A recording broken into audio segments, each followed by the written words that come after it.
മറ്റേതൊരു ജോലി പോലെ കുറെ കൂടി പേരും പ്രശസ്തിയും സ്വപ്നതുല്യമായ പ്രതിഫലവും കിട്ടുന്ന ജോലിയാണ് അഭിനയം. വീട്ടിൽ നിന്നിറങ്ങി അഭിനയം കഴിഞ്ഞ് വീട്ടിൽ തിരിച്ചെത്തുന്നതുവരെ സർവ്വ ചെലവും നിർമ്മാതാവിന്റെ ചിലവിൽ. ചിലവെന്ന് പറഞ്ഞാൽ എല്ലാം ഒന്നാം തരം. സ്റ്റാർ ഹോട്ടലുകളിൽ താമസം, അവിടുത്തെ ഭക്ഷണം, വിമാനത്തിലും തീവണ്ടിയിലും ഫസ്റ്റ് ക്ലാസ് AC-യിലും സഞ്ചാരം, മുഖസ്തുതി പറയാനും ആരാധിക്കാനും കുറെ പേരുടെ സാന്നിധ്യം. ഇതൊക്കെ മറ്റേത് ജോലിയിൽ കിട്ടും? എന്നിട്ടും പലർക്കും അതൃപ്തിയാണ്. എന്നാൽ തന്റെ ജോലിയുടെ മഹത്വം മനസ്സിലാക്കിയ ഒരു നടിയുണ്ട്, സുനേന. സൗഭാഗ്യങ്ങൾ ലഭിക്കുന്നത് വെറുതെയല്ലെന്ന് സുനേനയ്ക്കറിയാം.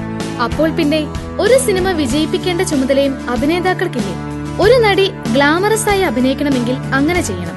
ഐറ്റം ഡാൻസ് ആണെങ്കിൽ അതും. അതല്ല ബെഡ്റൂം സീനാണെങ്കിൽ അതിനും മടിക്കരുതെന്നാണ് സുനേന പറയുന്നത്. കാരണം സുനേനയ്ക്ക് അഭിനയം ഒരു ലഹരിയാണ്. ഒരു നടിയായി കഴിഞ്ഞാൽ, അഭിനയിക്കാൻ പണം പറ്റിക്കഴിഞ്ഞാൽ നിബന്ധനകൾ പാടില്ല. എന്തായാലും ചുംബന രംഗത്തും നീന്തൽ വേഷങ്ങളിലും വേണ്ടിവന്നാൽ നഗ്നയായി അഭിനയിക്കാനും സുനേന ഒരുക്കമാണ്. ജോലിയോട് ആത്മാർത്ഥതയുള്ളവർക്ക് ഇങ്ങനെ പറയാനേ കഴിയൂ.